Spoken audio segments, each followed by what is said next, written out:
है, क्योंकि ज़ाहिर सी बात है वहाँ पे भी हमने इवैल्यूएशन किया और असेसमेंट को देखा किस तरह से हम पेशेंट्स को रिहैबिलिटेशन के लिए क्वेश्चंस करते हैं और उनको इवैल्यूएट करते हैं। लेकिन रिहैबिलिटेशन के अंदर ज़रूरी नहीं है कि सारे ही जो है वो कोई फिजिकली डिसएम्पलमेंट के साथ जो है वो पेशेंट शामिल हो।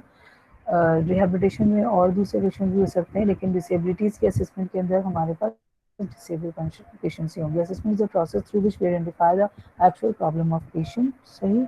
Assessment criteria are basic for all rehabilitation. Patient first assess and then enroll in rehabilitation program.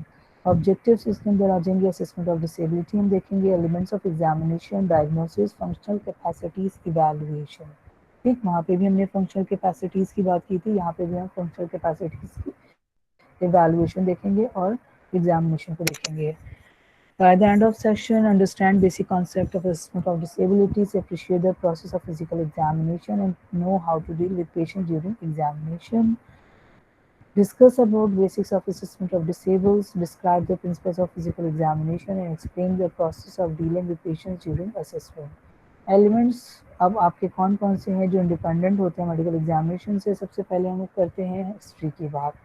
Examiner should begin by obtaining the claimant's own version of how he or she was injured or taken ill, including all body parts allegedly affected at the time. जब हमने previously अभी rehabilitation की evaluation की बात की थी, वहाँ पे भी हमने ये बात की थी कि हम पेशेंट को जो है बताने देते हैं कि वो अपनी प्रॉब्लम के बारे में क्या जानता है या क्या बोलना चाहता है।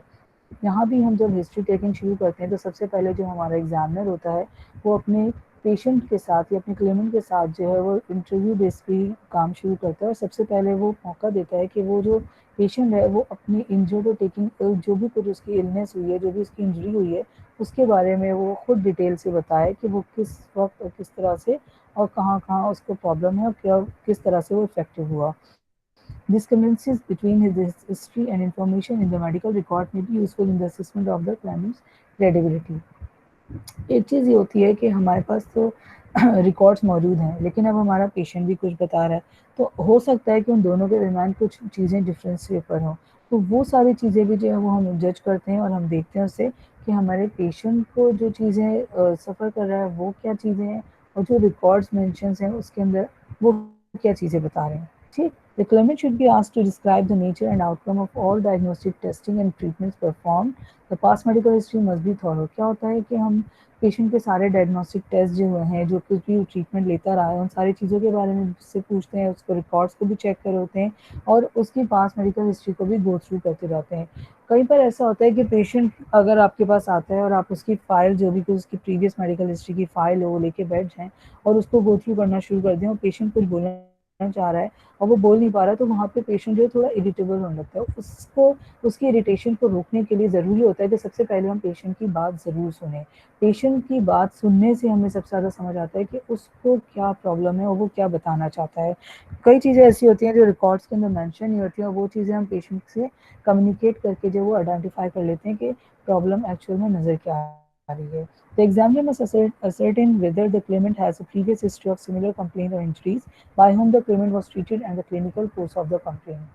अब होता क्या है कि जिस वक्त हम उसका रिकॉर्ड चेक कर रहे होते हैं तो प्रीवियसली हमें पता चल जाता है कि अभी रिसेंटली पेशेंट जिस कंप्लेन के साथ आया है, क्या प्रीवियसली भी उसके साथ कभी ऐसा कुछ हुआ है या वो जो प्रॉब्लम उसके साथ हुई है उसको पहले भी उसने ट्रीट करवाया है, और अगर ट्रीट करवाया है तो वो क्या क्या ट्रीटमेंट है जो उसने लिया है और उसमें किस तरह की उसकी जो है वो रिकवरी हुई। ठीक, अब all previous clinic condition should be noted and subsequently listed in the diagnosis impression section of the report.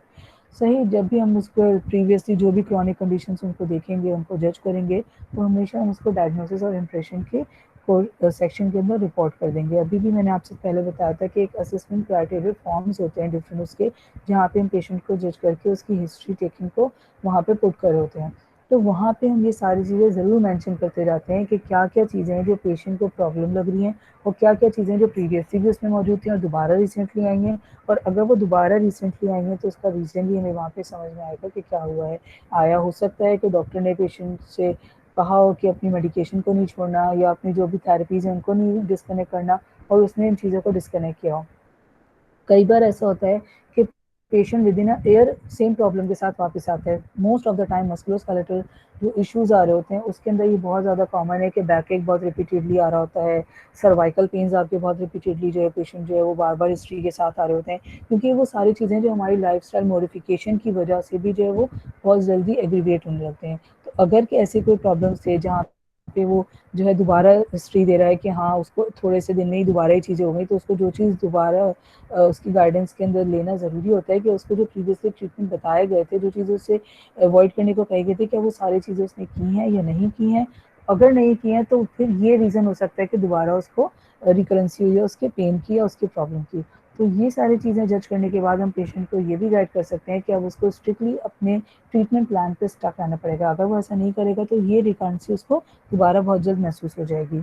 Some of these conditions, such as arthritis, gout, and other connective tissue disease and medications the claimant is using may have relevance to the claimant current compliance and physical findings. ठीक है, अब अगर ये जैसे condition है इसमें arthritis, gout या connective tissue disease सारी आ रहती हैं, तो उसके अंदर पेशेंट मेडिकेशन क्या कर रहा है और अगर वो जो मेडिकेशन ले रहा है क्या वो उसकी प्रॉब्लम से रेलिवेंट भी रखती है या नहीं रखती, और या ये कि उसकी जो फिजिकल फाइंडिंग है उसके हिसाब से वो मुनासिब है भी या नहीं। कई बार हमने जैसे अभी हमने पिछले लेक्चर में बात की थी पॉलीफार्मेसी की, कि पेशेंट अपनी तरफ से खुद साख्ता जो है वो मेडिसिन लेना शुरू कर देते हैं। बहुत कॉमन प्रैक्टिस है एनालिसिस के बारे में, एंटीबायोटिक्स भी अब हमारे यहाँ लोग बहुत ज़्यादा कॉमनली लेने लगे हैं। लोगों को ये लगता है कि बस चीज़ हमें पता चल गई कि ये मेडिसिन है तो हम इसको ले सकते हैं जब चाहे जब। बहुत सारी जगहों पे मैंने ये बहुत कॉमन प्रैक्टिस में देखा है कि बच्चों को या बड़ों को कोई भी चीज़ जो है वो कोई भी मेडिसिन सजेस्ट की जाती है फॉर नॉर्मल एलर्जीज के लिए या के कहना चाहिए कोई डायरियल अटैक के लिए या के फीवर के लिए, इस तरह की मेडिसिन क्या करते हैं लोग उनको सेव कर लेते हैं और क्या कहते हैं दोबारा जब कभी रिकरेंसी होती है इन सब चीज़ों की तो वो खुद ही उन मेडिसिन को देना शुरू कर देते हैं। इसी तरह से पेन मैनेजमेंट के एनाल्जेसिक तो बहुत कॉमनली यूज़ करते हैं कि ये फला शख्स करा था उसको बहुत ज़्यादा फायदा हुआ तो हम भी ये शुरू कर देते हैं। दूसरी एडिशन जो ड्रग उसको दी जा रही होती है उसके साथ वो अपनी मेडिसिन भी लेना शुरू कर देता है। ये सारी चीज़ें भी आपको ज़रूर जो है वो हिस्ट्री में टेकन आउट करनी होती है। Family history should be obtained with the focus on the disease process under evaluation and mental illness. जाहिर सी बात है अगर आप उसकी फैमिली हिस्ट्री लेंगे तो आप उस चीज़ को फोकस कर सकेंगे कि उसकी जो भी कुछ प्रोसेस अंडर इवैल्यूएशन जा रहा है उसका कोई मेंटल इलनेस से तो लिंक नहीं है या कोई और प्रॉब्लम तो नहीं है जो हम जो है वो जज नहीं कर पा रहे। इस वजह से उसकी फैमिली हिस्ट्री लेना बहुत ज़रूरी होती है कि जो मैंने आपसे पहले भी कहा कि साइकोलॉजिकल कोई इश्यूज हो सकता है उसकी फैमिली में इस तरह का चल रहा हो जहाँ पे उसका स्ट्रेस लेवल हाई है तो भी उसका पेन जो है एग्रीवेट हो जाता है। यूजुअली हम पेशेंट्स को जहाँ पे मस्कुलोस्केलेटल डिसऑर्डर्स पे ट्रीट कर रहे होते हैं हम वहाँ पे इन चीज़ों को ज़रूर जज करते हैं कि पेशेंट की जो है वो सोशल कंडीशन कैसी है, उसकी जो फाइनेंशियल स्टेटस है वो किस तरह का है, उसके घर में कोई साइकोलॉजिकल इश्यूज तो नहीं चल रहे। अगर इस तरह का कुछ इशू है कि पेशेंट आपके पास आता है, पेन का ट्रीटमेंट करवाता है, उसके बाद वो चला जाता है, वो जाता किस तरह से है, वो भी पब्लिक ट्रांसपोर्ट को यूज़ कर रहा है, कितना लंबा उसका रास्ता है, वहाँ से वो खड़े होके आता है, खड़े होके जाता है, तो आप कितना भी ट्रीटमेंट उसके अप्लाई करें, वो उसके ऊपर यूज़फुल नहीं होता। उसके लिए हमें उसकी मॉडिफिकेशन करनी पड़ती है।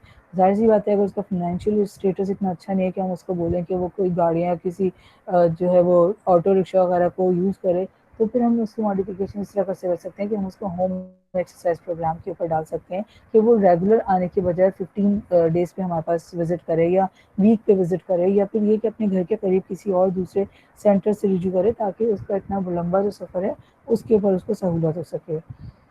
A history of mental illness or alcohol or drug abuse should be considered in a red flag because chronic pain disappropriate to objective finding is particularly prevalent in these individuals.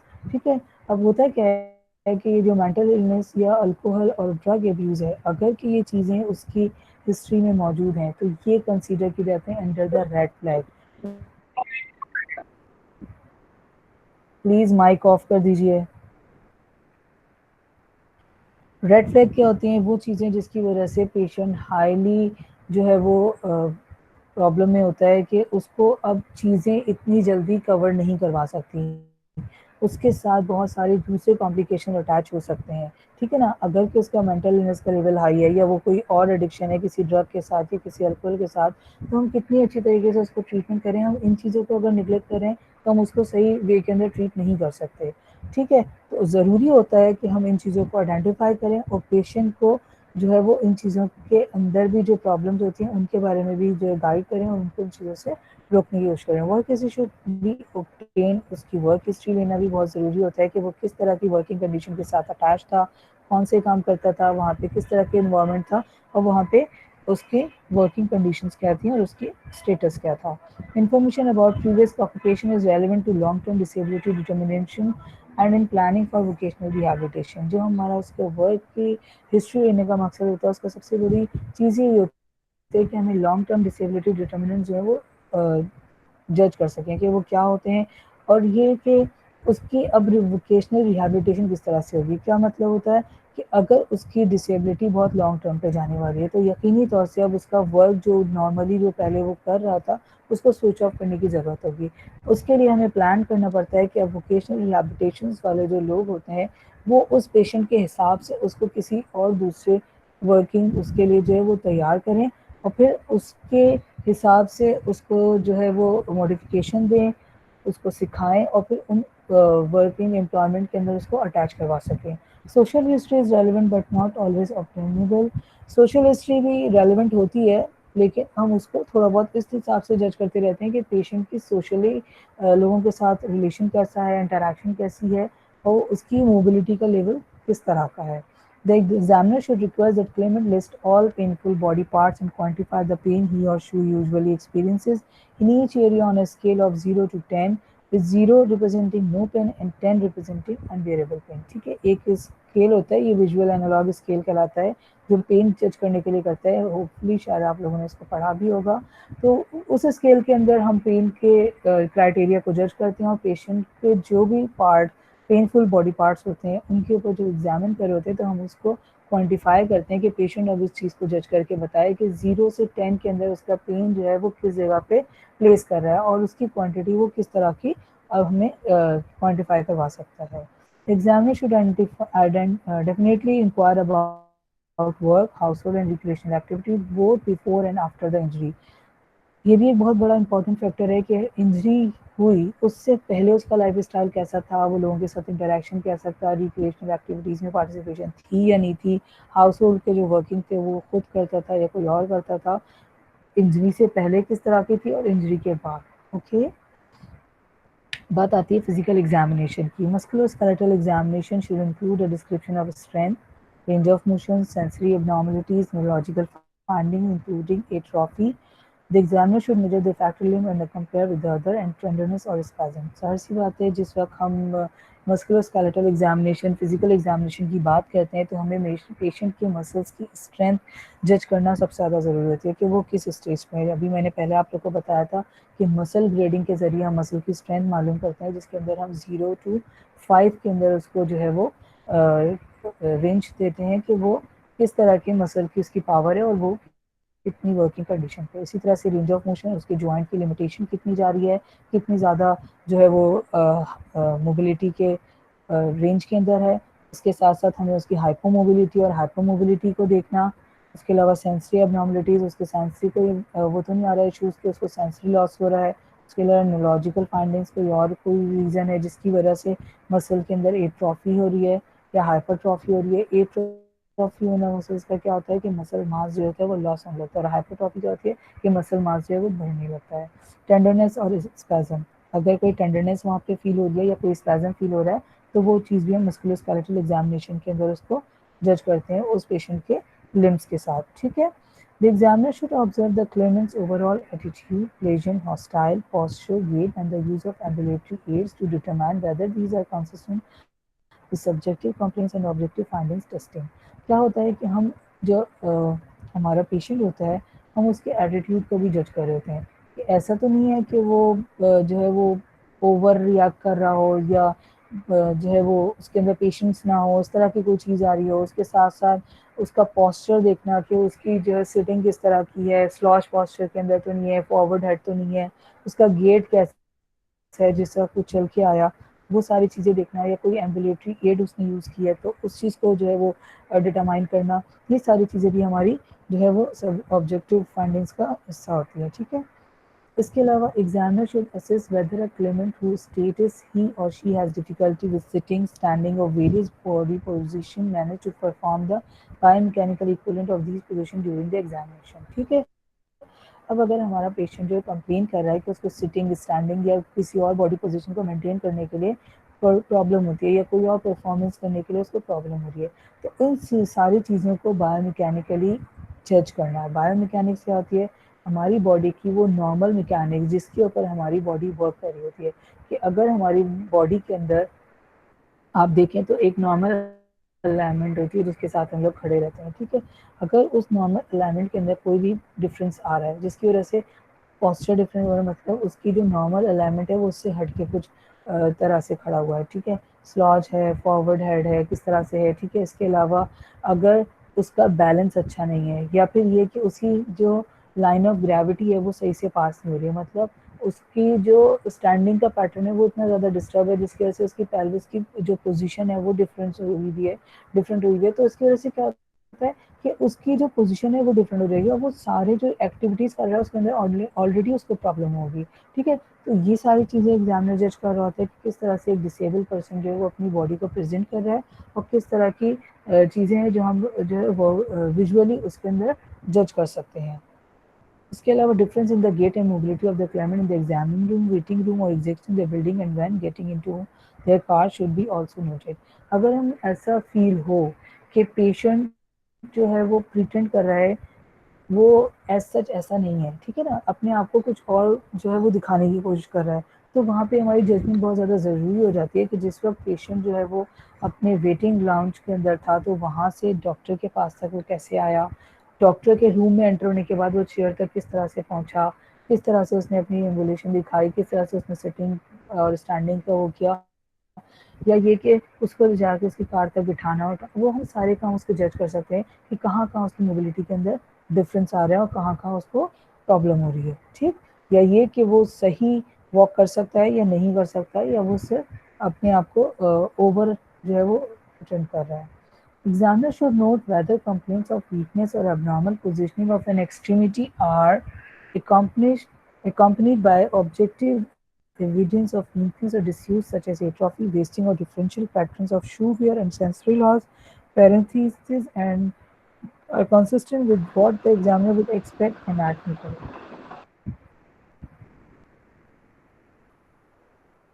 Please mics को of रखिए।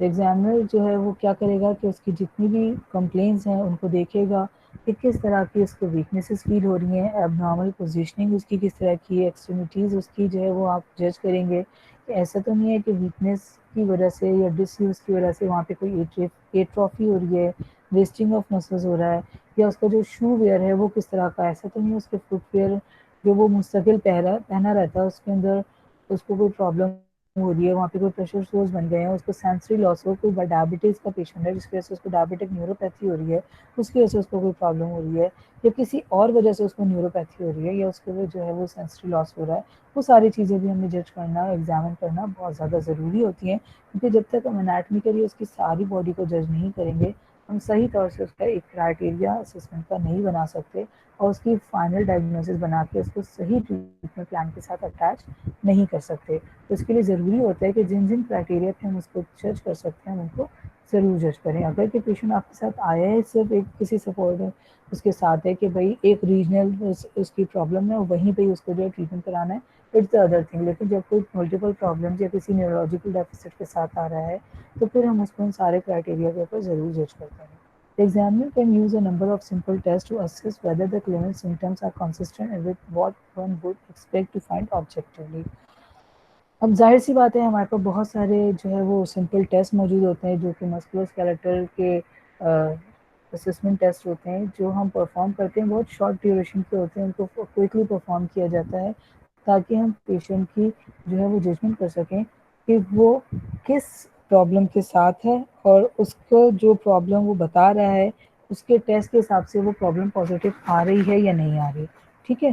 तो ये सारे simple test जो होते हैं जब इंशाल्लाह हम मस्कुलोस्केलेटल डिसऑर्डर्स को पढ़ेंगे तो उसके अंदर जो जो मैं आपको मस्कुलर डिसऑर्डर्स बताऊंगी वहाँ पे मैं आपको ज़रूर बताऊंगी कि उनको असिस्ट करने के लिए हम कौन से सिंपल टेस्ट यूज़ करते हैं और उनको किस तरह से परफॉर्म किया जाता है वो मैं सारे आपको बताऊंगी, और आप उसको देखेंगे कि बहुत सिंपल टेस्ट होते हैं, बहुत थोड़े थोड़े से मिनट में, 2-3 मिनट, मैक्सिमम 5 मिनट्स के अंदर हम उसके अंदर फाइंड आउट कर लेते हैं कि पेशेंट का प्रॉब्लम एग्जैक्टली ये है या नहीं है। ठीक है, इसके अलावा बहुत सारे गोनियोमीटर्स हम लोग यूज़ करते हैं डिफरेंट साइजेस के, जो कि मेजर कराते हैं आपके रेंज ऑफ मोशन को। जैसे हमने बात करी जॉइंट मूवमेंट की लिमिटेशन तो नहीं आ रही है, या हाइपर मोबिलिटी तो नहीं हो रही है, तो गोनियोमीटर के जरिए हम जॉइंट्स की रेंज को जो है वो ऑब्जर्व कर लेते हैं, डिफाइन कर लेते हैं कि कितनी है और किस तरह की है, और जो पेशेंट की आगे की फर्दर ट्रीटमेंट प्लान में हेल्प करती है। इसी तरह से जो हमारी स्पाइन होती है उसकी मेजरमेंट्स हम इंक्लिनोमीटर से करते हैं। ये इस तरह का एक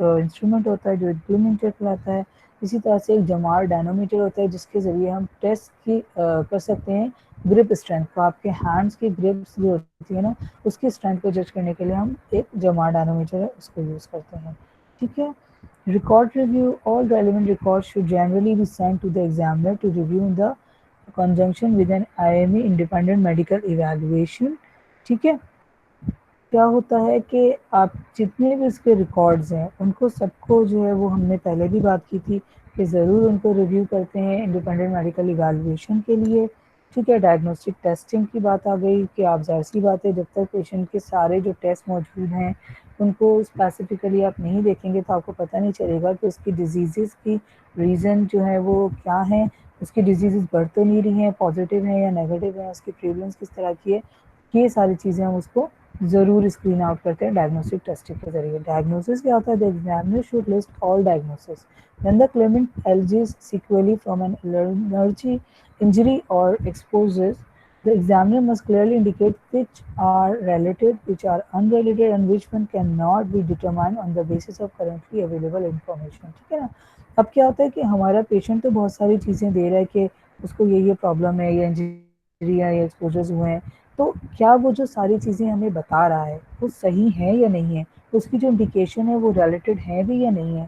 भाई ऐसा हो सकता है कि पेशेंट कोई अनरिलेवेंट बात कर रहा हो और वो उसको जोड़ रहा हो अपनी प्रॉब्लम के साथ कि वो हुआ था तो उस वजह से मेरे साथ ये प्रॉब्लम हो रही है, लेकिन ये सारी डायग्नोसिस हमें बनाना पड़ती है कि उसकी जो भी कुछ प्रॉब्लम है वो उसकी रेलिवेंसी में आती भी है या नहीं। एक जो हमारे रिहैबिलिटेशन टीम के लोग जब असेसमेंट कर रहे होते हैं तो उन्हें बहुत सारी बातें पेशेंट्स की सुनना पड़ती हैं, और बहुत सारी चीज़ें जो है वो बता रहे होते हैं, उससे भी हम उनको जज कर लेते हैं कि इनका स्टेटस क्या है और ये हमें क्या बताना और समझाना चाह रहे हैं। ठीक है, objective finding should be compare with the history of working diagnosis. ज़ाहिर सी बात है जो कुछ आपने पीछे उसकी फाइंडिंग से फाइंड आउट किया है हिस्ट्री से, वो हम देख सकते हैं कि वो वर्किंग डायग्नोसिस में इंक्लूडेड है भी या नहीं। कंपेयर करना पड़ता है उसको कि ये चीज़ उसके साथ मैच भी कर रही है या नहीं। The claimant has symptoms without objective findings, it is reasonable to ask whether an accurate diagnosis has been missed or a soft tissue condition of a nature that would not necessarily present with objective finding। हमें क्या होता है कि जब वो patient कुछ और बता रहा है और डायग्नोसिस के लोग मौजूद नहीं, तो फिर हमें उस चीज़ को जो है वो दोबारा रीजनेबली तरीके से आस्क करना पड़ता है कि क्या वाकई इस तरह की कोई चीज़ मौजूद है जो कि डायग्नोसिस के क्राइटेरिया में मिस हो गई है और हमें नज़र नहीं आ रही है, और पेशेंट बार बार उसको कंप्लेन कर रहा है और उसको बताने की कोशिश कर रहा है कि वो इस प्रॉब्लम का शिकार है। इसी वजह से वर्किंग डायग्नोसिस बहुत ज़्यादा इंपॉर्टेंट होती है कि हम वो सारी चीज़ें जजमेंट के साथ उसको फाइंड आउट करें कि पेशेंट किस जगह पे प्लेस कर रहा है और वो वाकई उस प्रॉब्लम के साथ है।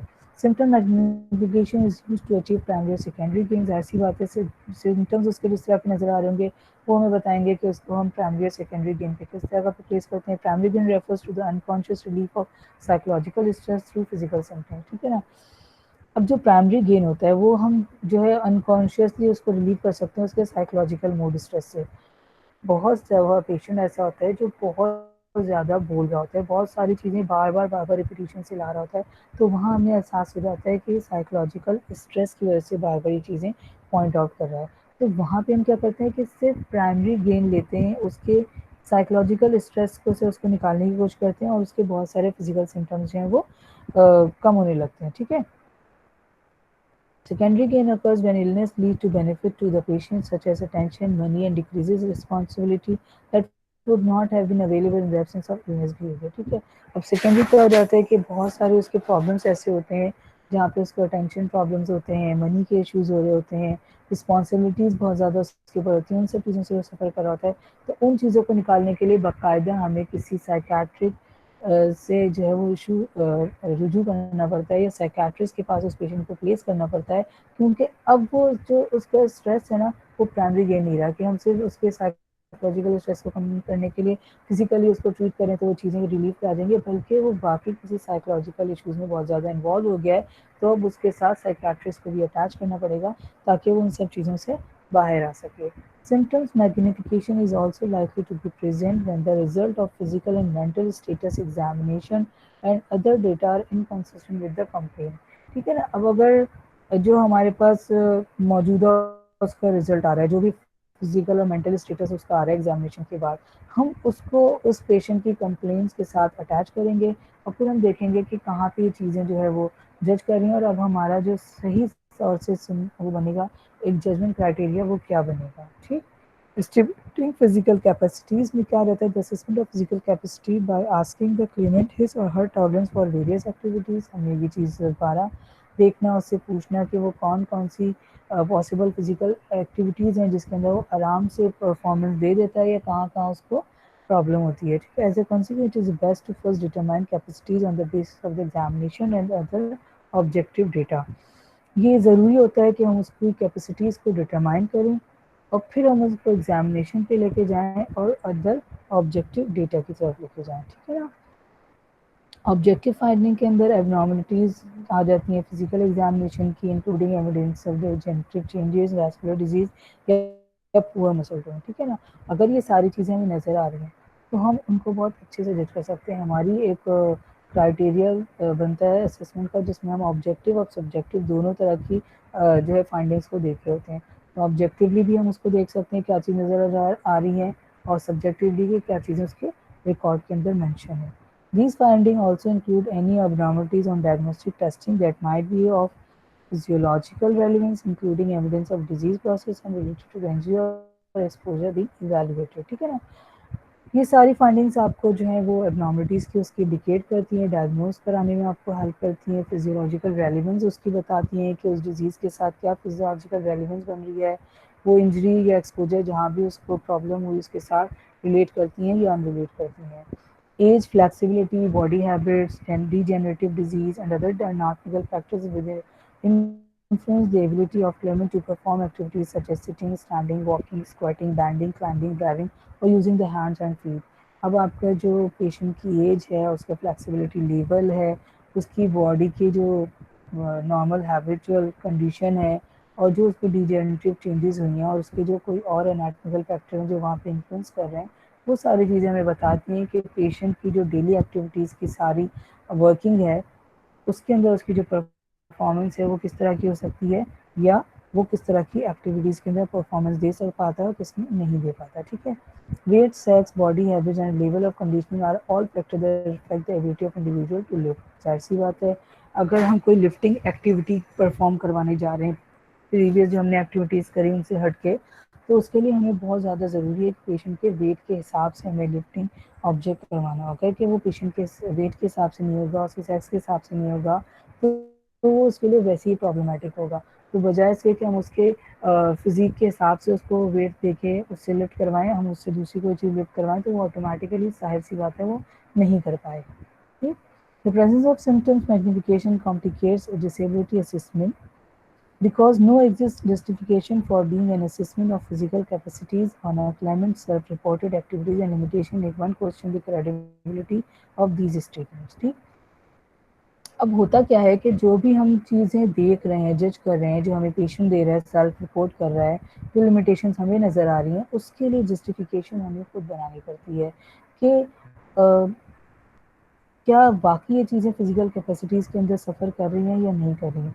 तो वहाँ पे क्या होता है कि एग्जिस्ट कर जाती है, नो एग्जिस्ट जस्टिफिकेशन हो जाती है कि हम सही तौर से उसको अगर जज नहीं कर पाए, अगर कि वहाँ पे सिम्टम्स कुछ और आ रहे हैं जो वो कॉम्प्लिकेट कर रहा है और डिसेबिलिटी असेसमेंट के दौरान और हमें कुछ और चीज़ें नज़र आ रही हैं, तो हमारी जो पूरी असेसमेंट का क्राइटेरिया वो चेंज हो जाएगा, ठीक है। तो क्या होता है कि फिजिकल कैपेसिटीज़ जब आपकी क्लेमेंट रिपोर्ट कर रहा होता है एक्टिविटीज़ के दरमियान, तो वहाँ हमें देखना होता है कि लिमिटेशन जो सारी आ रही हैं वो क्वेश्चंस के ज़रिए हमें क्रेडिबिलिटी करना पड़ता है कि वो जो स्टेटमेंट दे रहा है वो सही है या नहीं। जो हमने पीछे बात की थी लास्ट लेक्चर के अंदर कि हम इतने सारे क्वेश्चंस उससे करते हैं, तो वो सारे क्वेश्चन एक्चुअल में उसके सही तौर से डेफिनेशन दे देते हैं अगर हम पर्टिकुलर क्वेश्चंस के साथ जाएँ। अगर हम उससे घुमा घुमा के इधर-उधर की बातों को जाएँ तो बहुत सारी बार हम भी चीज़ों को मिस कर देते हैं, तो इसी वजह से उसको सही उसके ऊपर जज करने के लिए ज़रूरी होता है। फिर फंक्शनल कैपेसिटी से इवैल्यूएशंस आ जाती हैं। Functional capacities evaluation is used to establish whether individual in the absence or presence of an impairment or alleged impairment can do specific tasks, especially those relevant to post और future occupational activities, ठीक है। अब इसके अंदर हम वो सारी activities से परफॉर्म करवा के देखते हैं जो उसको स्पेसिफिक टास्क ओरिएंटेड होती हैं, उन सारी परफॉर्मेंस को आराम से कर पाता है या नहीं कर पाता। स्पेशली वो सारी चीज़ें जो उसके पास्ट ऑक्यूपेशन से अटैच नहीं होती, उसके फ्यूचर ऑक्यूपेशन के अंदर एक्टिविटीज़ के अंदर उनको शामिल कराने के लिए हेल्प आउट हो सके। During FEC's examiners assess whether objective testing substance implement self-defined capabilities. इसके दौरान इस चीज़ों को बहुत अच्छे से जज करना पड़ता है कि जो आपका पेशेंट है, जो क्लेमेंट है, वो सेल्फ डिफाइंड कैपेबिलिटीज़ दे रहा है कि हाँ, मैं ये कर सकता हूँ, वो वहाँ देखना पड़ता है कि वो कर भी सकता है नहीं। ऐसा ना हो कि हम उस पर एक्स्ट्रा बर्डन डाल दें, तो उसको क्लियरली बहुत जो है उसको जज करना पड़ता है, असेस करना पड़ता है। They enable the examiner to ascertain the ability to carry out various functions that are not amenable to evaluating during a standard physical examination, ठीक है। अब क्या होता है कि एबिलिटी जो उसकी कैरी आउट हो रही है सारे फंक्शंस को करने के लिए हमें ज़रूरी होता है कि हम उनकी सही तौर से स्टैंडर्ड फिजिकल एग्जामिनेशन के जरिए इवैल्यूएशन करें। Comprehensive exercise therefore evaluate flexibility, strength, general condition and the ability of claimant to perform various job specific task, ठीक है। अब क्या होता है जब हम एफएससीज को जब हम कह रहे हैं कि हमें बहुत अच्छी स्टैंडर्ड इवैल्यूएशन करनी होती है उसकी, तो हम कहाँ कहाँ उसको इवैल्यूएट करते हैं, फ्लेक्सिबिलिटी के ऊपर उसको इवैल्यूएट करते हैं, उसकी स्ट्रेंथ पे करते हैं, उसकी जनरल कंडीशन, उसकी हेल्थ कंडीशन देखना बहुत ज़रूरी होती है। और उसके अलावा क्या उसके अंदर इतनी एबिलिटी है कि वो वेरियस जॉब स्पेसिफिक टास्क को परफॉर्म करवा सके या कर सके, ठीक है। ये सारी चीज़ें हमें बहुत अच्छे से जज करनी होती हैं और इन सारी चीज़ों को देखते हुए हम अपना एक असेसमेंट क्राइटेरिया जो है वो फिक्स करते हैं। Quantifying the amount of work that can safely be perform can be use to return a person to be a former job. ये जो हमारी जजमेंट होती है ना, इससे हम इस चीज़ का अंदाज़ा लगा सकते हैं क्या वो बंदा जो कि अभी किसी डिसेबिलिटी का शिकार हुआ है, ठीक है, हम डिसेबिलिटी की बात कर रहे हैं, हैंडीकैप की बात नहीं कर रहे। तो मैंने क्या कहा, क्या हम उसको जज करके ये चीज़ का अंदाज़ा लगा सकते हैं कि क्या वो अपनी रिटर्न हो सकता है फॉर्मल जॉब की तरफ, establish what type of alternative employment he or she may be capable for performing, या ये कि उसकी डिसेबिलिटी अब इस तरह की हो गई है जो उसको हैंडीकैप करिए, तो कोई और अल्टरनेटिव एम्प्लॉयमेंट है जो उसके लिए सूटेबल है और वो उसको उसके अंदर इतनी कैपेबिलिटी है कि वो उसको परफॉर्म कर सकेगा, ठीक है। या फिर ये कि assess whether someone is fit और फॉर ड्यूटी, या ये डायरेक्टली असेस करना कि वाकई में वो बंदा फिट फॉर ड्यूटी है भी या नहीं। ये तीनों चीज़ें जो अलग अलग क्राइटेरिया पे जा रही हैं। फर्स्ट फॉर हमने जज किया कि क्या पेशेंट अपनी फॉर्मल जॉब की तरफ वापस आ सकता है। सेकेंडली हमने जज किया कि अगर वो अपनी प्रीवियस जॉब की तरफ नहीं जा सकता अपनी किसी भी प्रॉब्लम की वजह से, तो अब फर्दर ऑन उसके लिए कौन सी जॉब है जो सूटेबल होगी। और तीसरी चीज़ हम ये जज करते हैं कि क्या वाकई वो फिट है अपनी ड्यूटी करने के लिए या नहीं, ठीक। कंक्लूजन इन सारी चीज़ों का बनता है कि Indian lineage or order to get an accurate sense of whether a claimant self described restrictions can be documented as valid and in personal injury cases consistent with one or more previous injuries or exposures, ठीक है। कोई भी आपका जो independent medical evaluation करने वाला आपका जो एग्जामिनर होता है वो इन सब चीज़ों को देखते हुए इस चीज़ को जज करता है कि आपका जो क्लेमेंट है वो जो अपने आप को सेल्फ डिस्क्राइब कर रहा है रिस्ट्रिक्शंस के साथ, क्या वो डॉक्यूमेंटेशंस के साथ मैच होती हैं, क्या वो वाकई प्रॉब्लम में है, उसकी पर्सनल इंजरीज केसेस क्या हैं और वो किस तरह से इन सब चीज़ों के साथ जो है वो अटैच हुआ है, या उसकी प्रीवियस इंजरी किस तरह की थी, या उसके ऊपर एक्सपोजर्स किस तरह के हैं, ठीक। क्विज के अंदर आप बता सकते हैं मुझे क्या हिस्ट्री ऑफ मेंटल इलनेस और अल्कोहल और drug abuse should be considered इन क्या होती है, आपको बहुत अच्छे से याद होगा। और for test of grip strength the instrument use is known as, grip strength के लिए जो हम इंस्ट्रूमेंट यूज़ करते हैं उसको क्या कहते हैं बताइए मुझे। और ये बताइए कि जो हम हिस्ट्री ऑफ मेंटल इलनेस और अल्कोहल को लेते हैं वो किस डोमेन के अंदर हम जज करते हैं। Jamal red tag, very good, thank you so much class. मतलब आप लोग अच्छे से सुन रहे होते हैं कि आपको याद रहता है कि मैं क्या बोल रही हूँ। Very good. ओके जी, अब हम आपके ज़रा क्वेश्चंस को देख लेते हैं, आप क्या पूछना चाह रहे हैं। ओके मैम, आपके वॉल्यूम कम आ रहा है। नहीं बेटा, मेरा वॉल्यूम तो उतना ही था। ऐसा तो नहीं मेरा वॉइस थोड़ा हो गया। फंक्शनल कैपेसिटी इवैल्यूएशन एफसीज होते हैं। What is the difference between primary and secondary gain? देखिए, प्राइमरी गेन और सेकेंडरी गेन के लिए हम क्या करते हैं, प्राइमरी गेन हम सिर्फ इवैल्यूएट कर सकते हैं पेशेंट को बहुत आराम से कि उसको साइकोलॉजिकल स्ट्रेसेस आ रहे हैं उसकी फिजिकल प्रॉब्लम की वजह से। जब हम मुस्तकिल किसी पेन से सफ़र कर रहे होते हैं ना, तो वहाँ पे हमें सबसे ज़्यादा प्रॉब्लम ये हो रही होती है कि अब हम इस पेन से निकल नहीं पा रहे, तो हम उसके लिए डिप्रेशन पे जाने लगते हैं, हमारा स्ट्रेस लेवल बढ़ने लगता है। लेकिन जब सेकेंडरी गेन की बात आती है तो वहाँ पे कोई ना कोई फैमिली इशू या कोई और बहुत बड़ी चीज़ होती है जो साथ अटैच होती है, जिसकी वजह से हम उस साइकोलॉजिकल इशू से इतने आराम से नहीं निकल सकते जब तक कि हम किसी साइकेट्रिक जो हमारे रिहैबिलिटेशन वाले होते हैं ना, साइकोलॉजिकल रिहैबिलिटेशन प्रोग्राम होता है, उसके साथ अटैच ना कर। ठीक, ओके गुड। मतलब आप लोगों को सारा लेक्चर बहुत अच्छे से समझ में आ गया, आप लोगों ने कोई इतने ज़्यादा क्वेश्चंस नहीं किए हैं। Ma'am can you define symptoms magnification?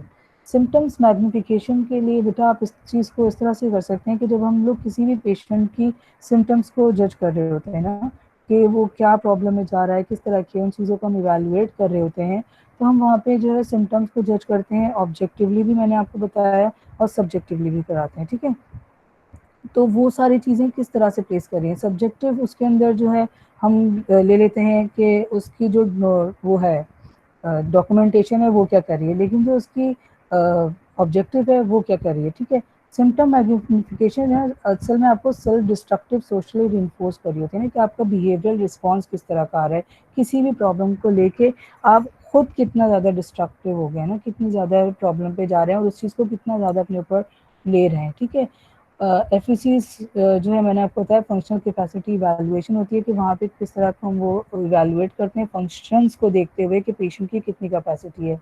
Strength evaluation of muscles जो है वो हमने आपको बताया मसल ग्रेडिंग के जरिए करते हैं मसल्स की, जिसके अंदर 5 to 6 ग्रेड शामिल हैं। उसके अंदर जो है हम ज़ीरो को जो है वो लेते हैं नो फ्लिकर, जिसके अंदर कोई भी मूवमेंट टोन कोई भी मसल के अंदर मौजूद नहीं होती। 1 के ऊपर सिर्फ हमें मसल के फ्लिकर फील हो रहा है कि हमें ऐसा लगता है कि मसल के अंदर मूवमेंट करने की जो है वो कहना चाहिए हल्की सी कोशिश है, लेकिन वो कुछ कर नहीं पा रहा है। ठीक है, इसी तरह से 1 पे जाते हैं, 2 पे जाते हैं, 5 ग्रेड जो है वो तो उसका गुड ग्रेड होता है, जहाँ पे हम उसको बेस्ट उस पे वो कहते हैं कि वो अपनी सारी रेजिस्टेंस के साथ अपनी मूवमेंट्स को परफॉर्म कर सकता है। ऑब्जेक्टिव और सब्जेक्टिव फाइंडिंग आप इस तरह से दे सकते हैं। ऑब्जेक्टिव फाइंडिंग्स वो सारी फाइंडिंग्स होती हैं जो आप पेशेंट से इंटरव्यू के दौरान खुद जज कर रहे होते हैं और उसको रूल आउट कर रहे होते हैं कि ये प्रॉब्लम है। और सब्जेक्टिव फाइंडिंग्स वो सारी वो होती हैं जो उसकी हिस्ट्री, जो रिकॉर्डिंग, वो फाइल उसकी मौजूद होती है, उसके अंदर जो कोई फाइंडिंग उसकी मौजूद होती है, वो सारी चीज़ें। अच्छा, प्राइमरी गेन और सेकेंडरी गेन दोबारा बता दें। प्राइमरी गेन और सेकेंडरी गेन को आप बेटा इस तरह से कर सकते हो कि अगर कोई पेशेंट आपके पास किसी पेन से आ रहा है, ठीक है, मैं एग्जांपल देती हूँ कि फॉर सपोज आपके पास एक पेशेंट आ रहा है सीवियर बैकएक के साथ, ठीक है, और वो बैकएक की वजह से उसका पोस्चर भी चेंज हो गया है और वो मुस्तकिल जो है वो इरिटेटिंग हमें लग रहा है और बहुत ज़्यादा परेशान है, तो हम उसको जज करेंगे कि हाँ इस वक्त इसका पेन इतनी ज़्यादा थ्रेशोल्ड पे है कि इसकी वजह से ये साइकोलॉजिकल भी डिस्टर्ब हो रहा है।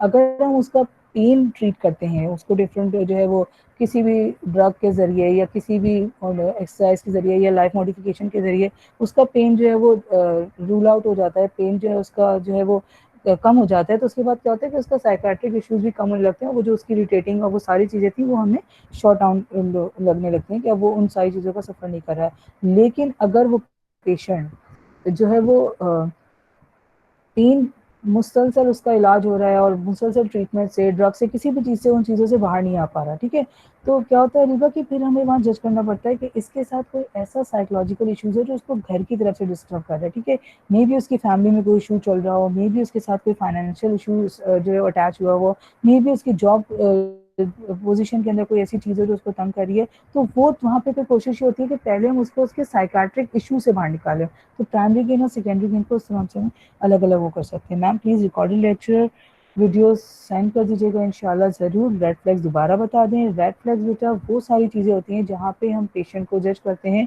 कि ये हाईली जो है वो अटैच है किसी प्रॉब्लम से, जहाँ पे हम उसको इतने आराम से जो है ना वो निकाल नहीं सकते। क्या होता है कि उसके जो रेड फ्लैग्स है ना वो बता रहे होते हैं कि वो अब किसी प्रॉब्लम के साथ है, ठीक है, जो इंडिकेट कर होता है कि यहाँ पे इसका जो कंडीशन है वो डेंजरस उस पे जोन पे जा सकती है, ठीक है।